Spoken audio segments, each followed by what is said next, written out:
Members of the Congress, it is my great privilege, and I deem it a high honor and personal pleasure, to present to you the Right Honourable Tony Blair, the Prime Minister of the United Kingdom of Great Britain and Northern Ireland.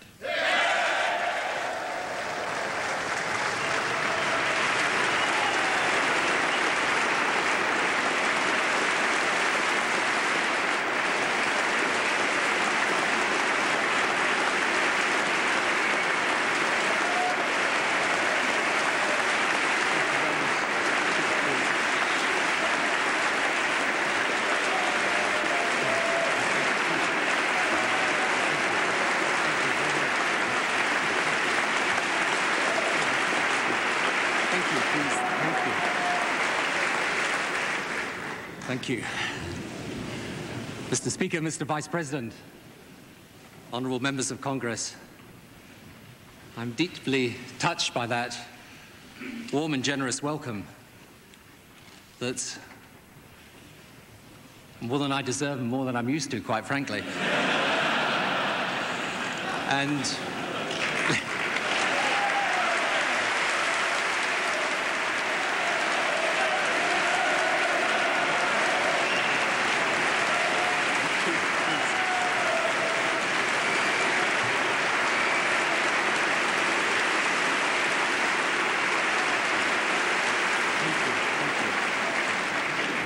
And let me begin by thanking you most sincerely for voting to award me the Congressional Gold Medal.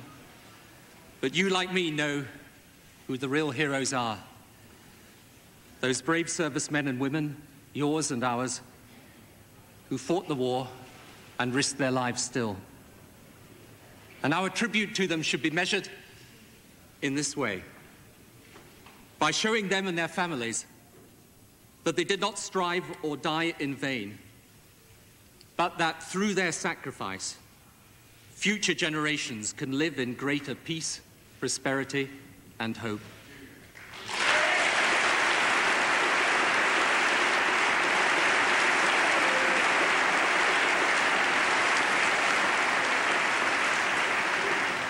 Let me also express my gratitude to President Bush. Through the troubled times since September the 11th changed our world, we have been allies and friends. Thank you, Mr. President, for your leadership.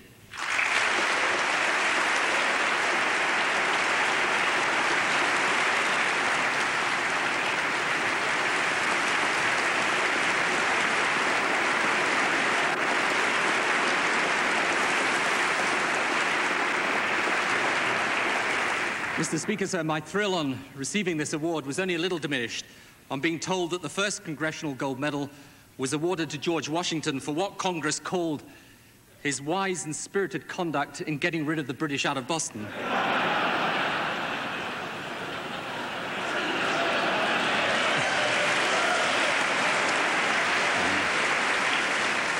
On our way down here, Senator Frist was kind enough to show me the fireplace where in 1814 the British had burnt the Congress Library. I know this is kind of late, but sorry.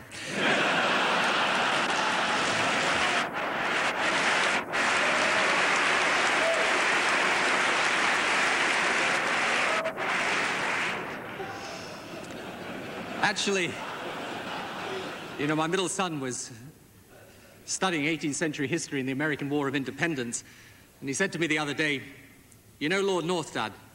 He was the British Prime Minister who lost us America. So just think, however many mistakes you'll make, you'll never make one that bad." Members of Congress, I feel a most urgent sense of mission about today's world. September the 11th was not an isolated event, but a tragic prologue. Iraq another act, and many further struggles will be set upon this stage before it's over. There never has been a time when the power of America was so necessary or so misunderstood, or when, except in the most general sense, a study of history provides so little instruction for our present day. We were all reared on battles between great warriors, between great nations, between powerful forces and ideologies that dominated entire continents. And these were struggles for conquest, for land or money. And the wars were fought by massed armies. And the leaders were openly acknowledged, the outcomes decisive. Today, none of us expect our soldiers to fight a war on our own territory. The immediate threat is not conflict between the world's most powerful nations. And why? Because we all have too much to lose. Because technology, communication, trade and travel are bringing us ever closer together. Because in the last 50 years, countries like yours and mine have trebled their growth and standard of living. Because even those powers, like Russia, China or India, can see the horizon of future wealth clearly and know they are on a steady road toward it. And because all nations that are free value that freedom, will defend it absolutely, but have no wish to trample on the freedom of others. We are bound together as never before. And this coming together provides us with unprecedented opportunity, but also makes us uniquely vulnerable. And the threat comes because in another part of our globe, there is shadow and darkness, where not all the world is free, where many millions suffer under brutal dictatorship, where a third of our planet lives in a poverty beyond anything even the poorest in our societies can imagine, and where a fanatical strain of religious extremism has arisen that is a mutation of the true and peaceful faith of Islam. And because in the combination of these afflictions, a new and deadly virus has emerged. The virus is terrorism, whose intent to inflict destruction is unconstrained by human feeling, and whose capacity to inflict it is enlarged by technology. This is a battle that can't be fought or won only by armies. We are so much more powerful in all conventional ways than the terrorist. Yet even in all our might, we are taught humility. In the end, it is not our power alone that will defeat this evil. Our ultimate weapon is not our guns, but our beliefs.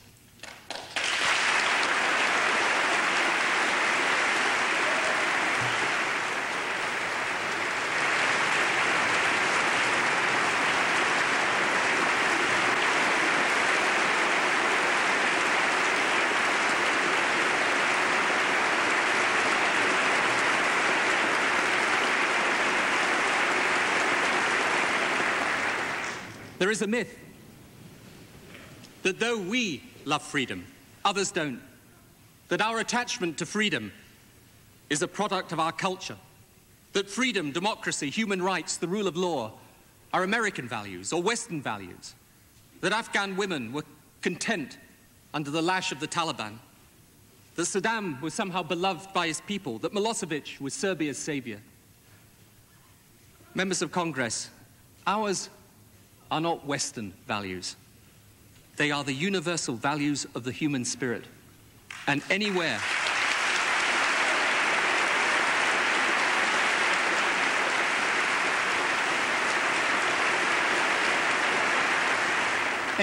anytime, ordinary people are given the chance to choose, the choice is the same. Freedom, not tyranny. Democracy, not dictatorship. The rule of law, not the rule of the secret police. The spread of freedom is the best security for the free. It is our last line of defense and our first line of attack. And just as the terrorist seeks to divide humanity in hate, so we have to unify it around an idea, and that idea is liberty.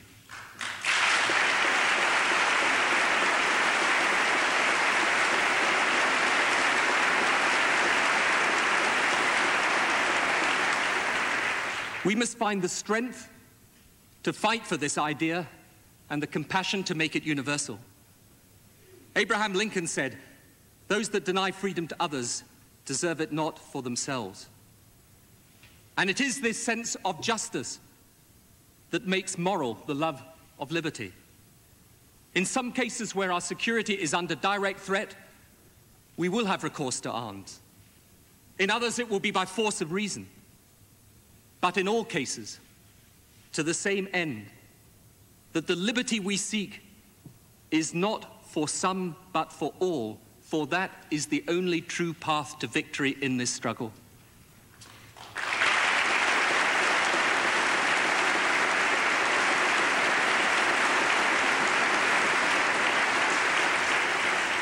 But first we must explain the danger. Our new world rests on order. The danger is disorder, and in today's world, it can now spread like contagion. The terrorists and the states that support them don't have large armies or precision weapons. They don't need them. Their weapon is chaos. The purpose of terrorism is not the single act of wanton destruction. It is the reaction it seeks to provoke. Economic collapse, the backlash, the hatred, the division, the elimination of tolerance, until societies cease to reconcile their differences and become defined by them. Kashmir, the Middle East, Chechnya, Indonesia, Africa. Barely a continent or nation is unscathed. The risk is that terrorism and states developing weapons of mass destruction come together. And when people say that risk is fanciful, I say we know the Taliban supported al-Qaeda. We know Iraq under Saddam gave haven to and supported terrorists. We know there are states in the Middle East now actively funding and helping people who regard it as God's will in the act of suicide to take as many innocent lives with them on their way to God's judgment. Some of these states are desperately trying to acquire nuclear weapons. We know that companies and individuals with expertise sell it to the highest bidder, and we know that at least one state, North Korea, lets its people starve while spending billions of dollars on developing nuclear weapons and exporting the technology abroad. This isn't fantasy. It is 21st century reality, and it confronts us now.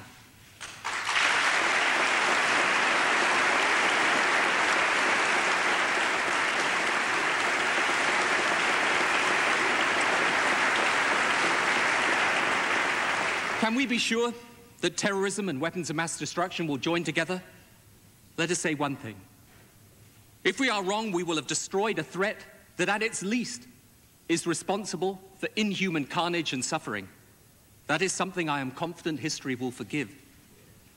But if our critics are wrong, if we are right, as I believe with every fiber of instinct and conviction I have that we are, and we do not act, then we will have hesitated in the face of this menace when we should have given leadership. That is something history will not forgive.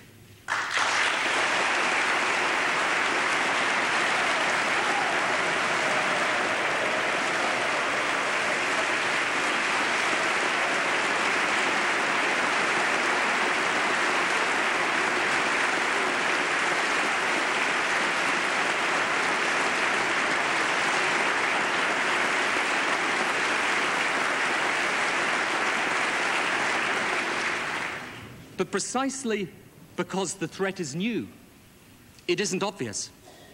It turns upside down our concepts of how we should act and when, and it crosses the frontiers of many nations.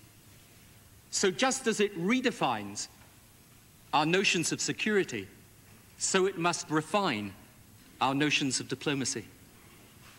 There is no more dangerous theory in international politics today than that we need to balance the power of America with other competitor powers, different poles around which nations gather. Such a theory may have made sense in 19th century Europe. It was perforce the position in the Cold War. Today, it is an anachronism, to be discarded like traditional theories of security. And it is dangerous because it is not rivalry, but partnership we need, a common will and a shared purpose in the face of a common threat.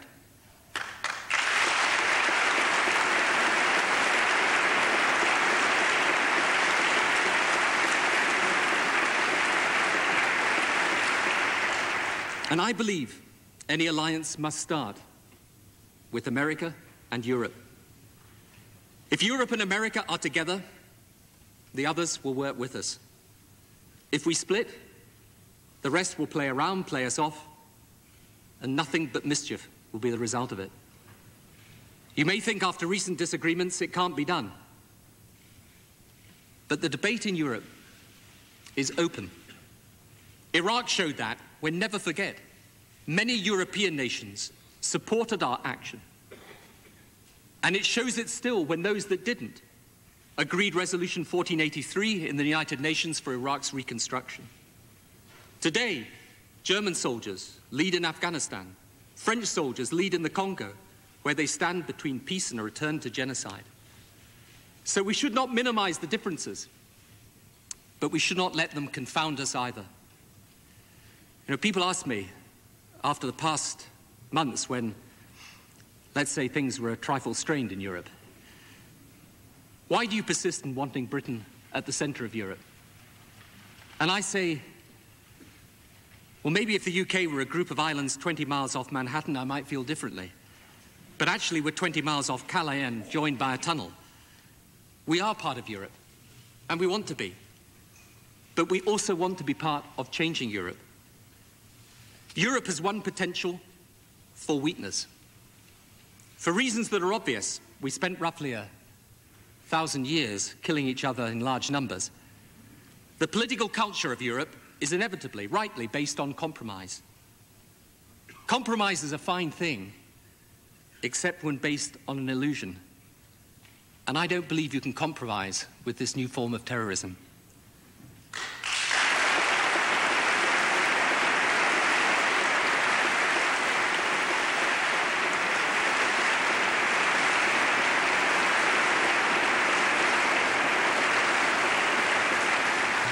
But Europe has a strength. It is a formidable political achievement. Think of the past and think of the unity today. Think of it preparing to reach out even to Turkey, a nation of vastly different culture, tradition, religion, and welcome it in. But my real point is this. Now, Europe is at a point of transformation. Next year, 10 new countries will join. Romania and Bulgaria will follow. Why will these new European members transform Europe? Because their scars are recent, their memories strong, their relationship with freedom still one of passion, not comfortable familiarity. They believe in the transatlantic alliance. They support economic reform. They want a Europe of nations, not a superstate. They are our allies, and they are yours. So don't give up on Europe. Work with it.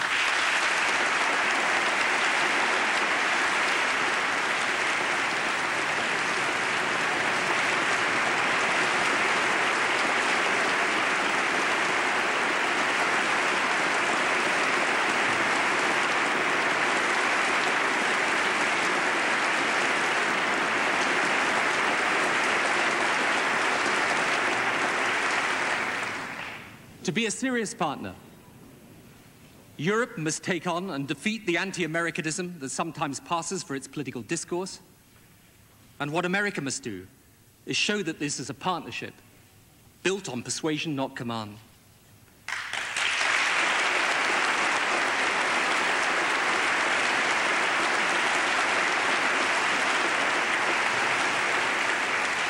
Then the other great nations of our world and the small will gather around in one place, not many.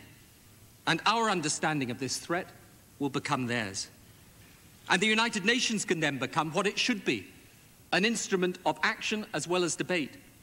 The Security Council should be reformed.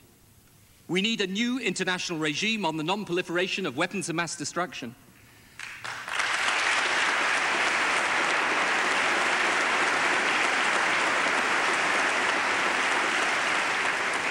And we need to say clearly to United Nations members, if you engage in the systematic and gross abuse of human rights in defiance of the UN Charter, you cannot expect to enjoy the same privileges as those that conform to it.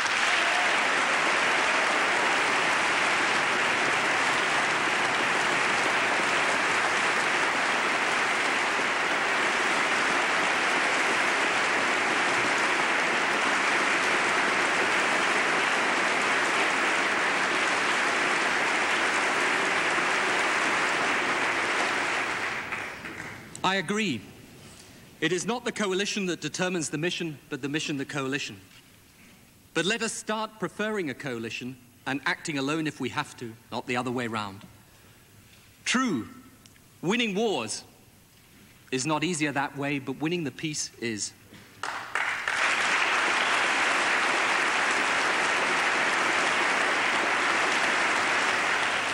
And we have to win both. And you have an extraordinary record of doing so. Who helped Japan renew, or Germany reconstruct, or Europe get back on its feet after World War II? America.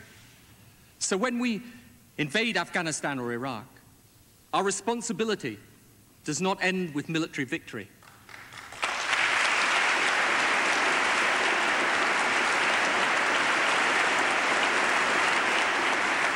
Finishing the fighting is not finishing the job. So if Afghanistan needs more troops from the international community to police outside Kabul, our duty is to get them.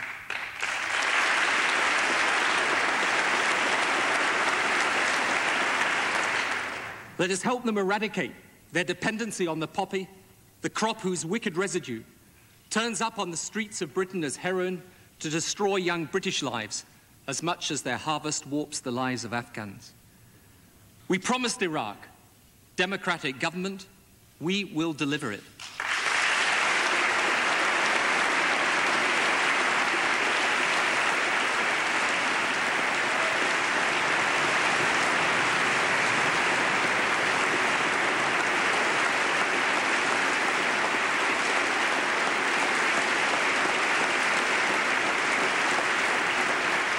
We promised them the chance to use their oil wealth to build prosperity for all their citizens, not a corrupt elite, and we will do so. We will stay with these people so in need of our help until the job is done.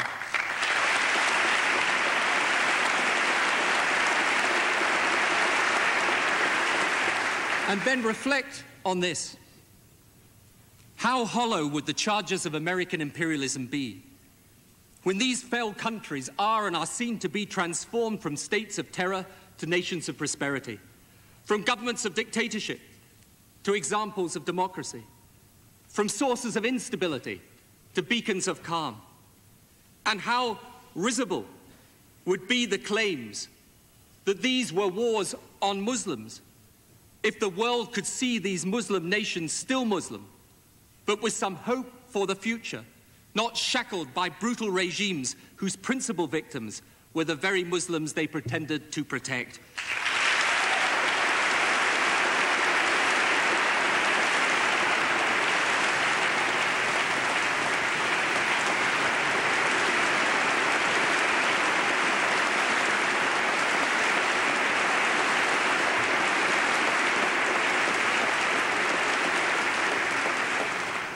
It would be the most richly observed advertisement for the values of freedom we can imagine. When we removed the Taliban and Saddam Hussein, this was not imperialism. For these oppressed people, it was their liberation. And why can the terrorists even mount an argument in the Muslim world that it isn't? Because there is one cause terrorism rides upon, a cause they have no belief in, but can manipulate. I want to be very plain. This terrorism will not be defeated without peace in the Middle East between Israel and Palestine.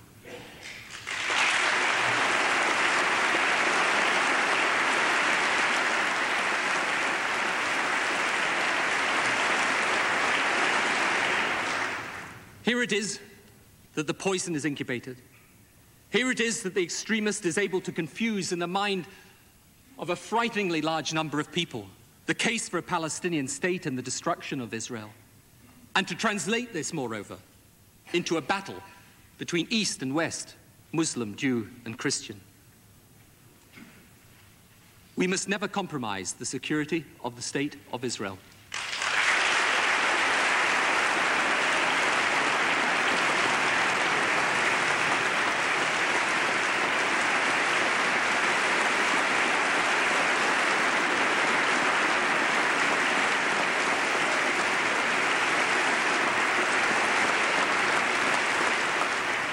The State of Israel should be recognized by the entire Arab world, and the vile propaganda used to indoctrinate children, not just against Israel, but against Jews, must cease.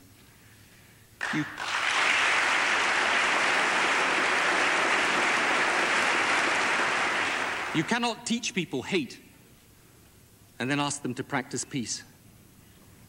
But neither can you teach people peace except by according them dignity and granting them hope.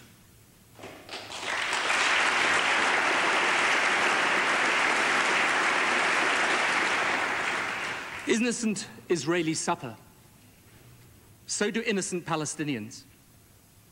The ending of Saddam's regime in Iraq must be the starting point of a new dispensation for the Middle East. Iraq free and stable.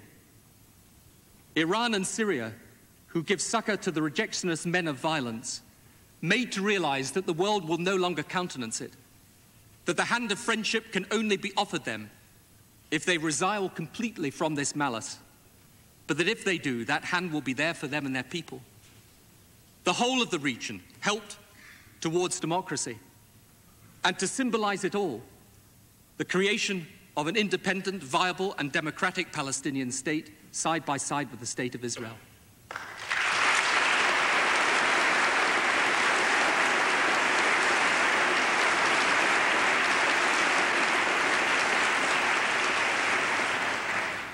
What the President is doing in the Middle East is tough, but right. And let me at this point thank the President for his support, and that of President Clinton before him, and the support of members of this Congress for our attempts to bring peace to Northern Ireland.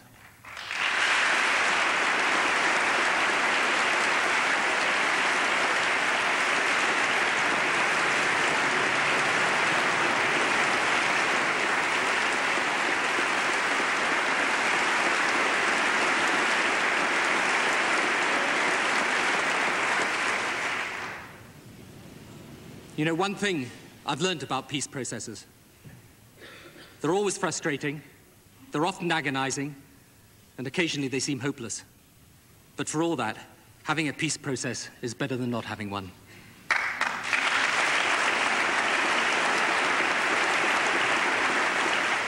And why has a resolution of Palestine such a powerful appeal across the world? Because it embodies an even-handed approach to justice. Just as when this President recommended and this Congress supported a $15 billion increase in spending on the world's poorest nations to combat HIV/AIDS, it was a statement of concern that echoed rightly round the world. There can be no freedom for Africa without justice, and no justice without declaring war on Africa's poverty, disease and famine with as much vehemence as we remove the tyrant and the terrorist.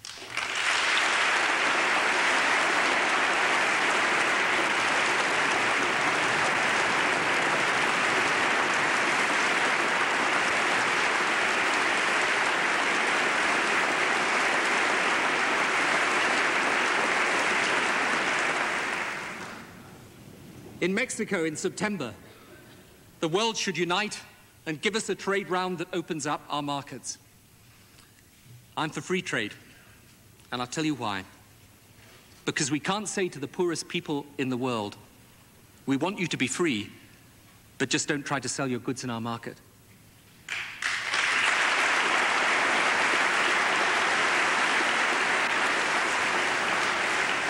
And because ever since the world started to open up, it has prospered.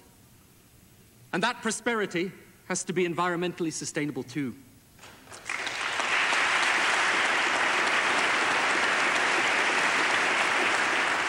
You know, I remember at one of our earliest international meetings, a European Prime Minister telling President Bush that the solution was quite simple: just double the tax on American gasoline.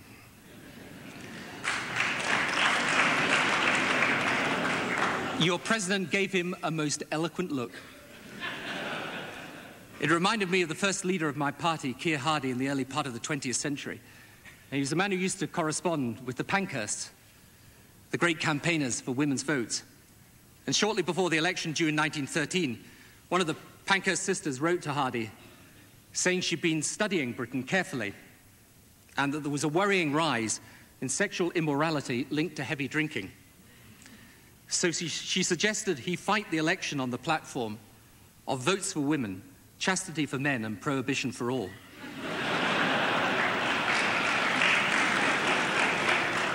He replied saying, "Thank you for your advice, the electoral benefits of which are not immediately discernible."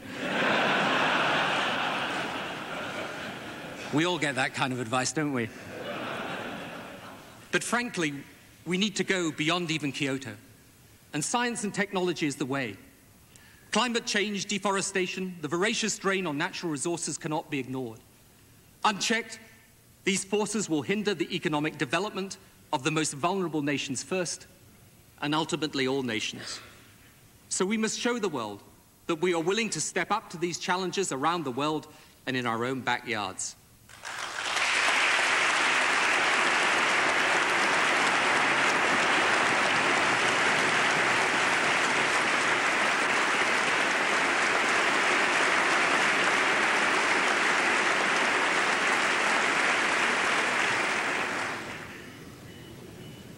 Members of Congress, if this seems a long way from the threat of terror and weapons of mass destruction, it is only to say again that the world's security cannot be protected without the world's heart being one. So America must listen as well as lead. But members of Congress, don't ever apologize for your values.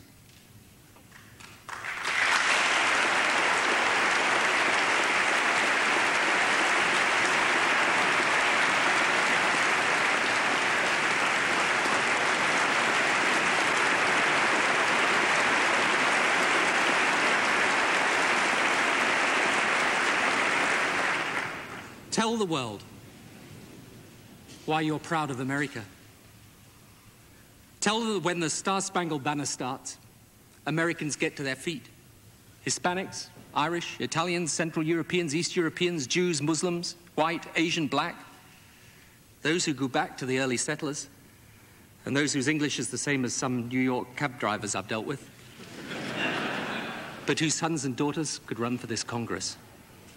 Tell them why Americans, one and all, stand upright and respectful. Not because some state official told them to, but because whatever race, color, class, or creed they are, being American means being free. That's why they're proud.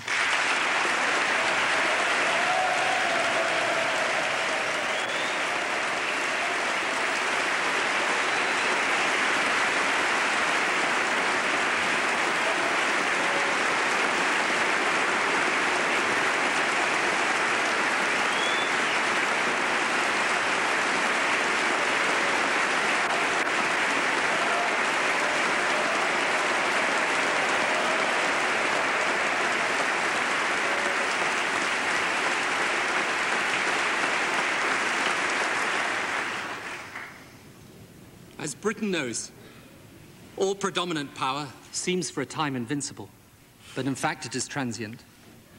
The question is, what do you leave behind? And what you can bequeath to this anxious world is the light of liberty.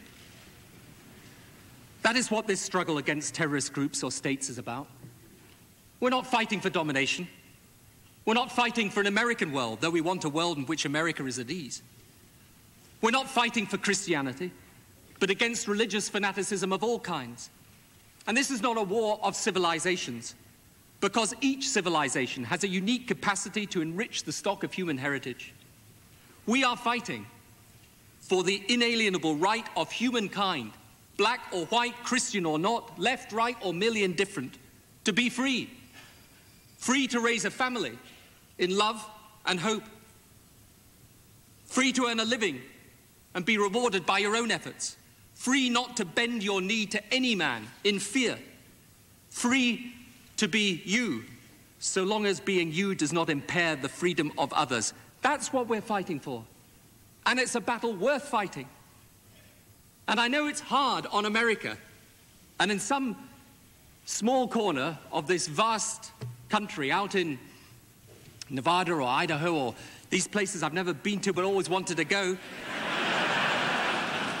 I know Out there's a guy getting on with his life perfectly happily, minding his own business, saying to you, the political leaders of this country, why me? And why us? And why America? And the only answer is, because destiny put you in this place in history, in this moment in time, and the task is yours to do.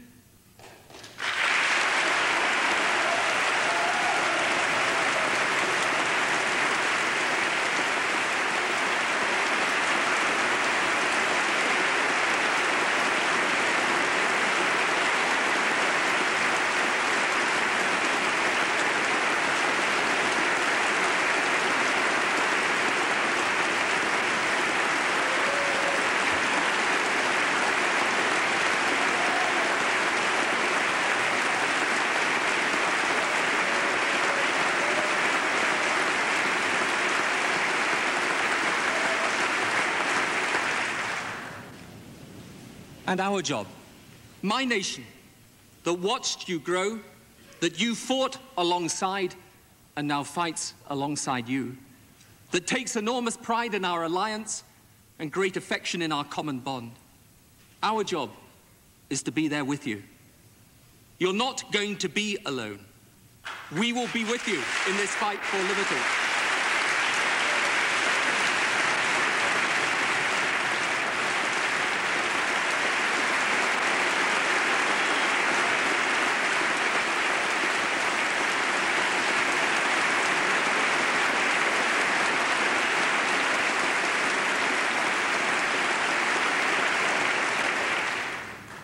We will be with you in this fight for liberty.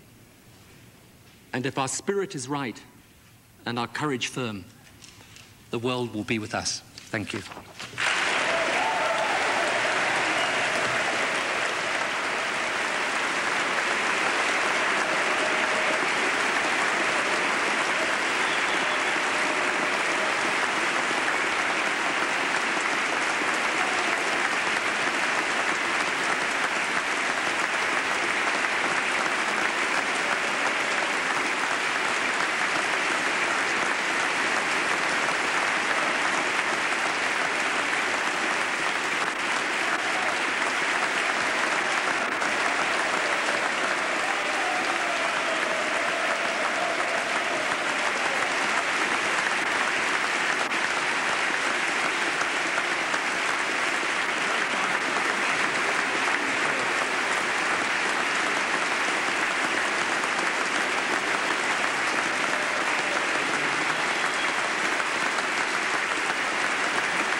British Prime Minister Tony Blair addressing a joint meeting of Congress. Like your reaction to the speech, the numbers are 202-585-3885 for Democrats, Republicans 202-585-3886, and we have an international line that's 202-585-3887. Seattle, welcome.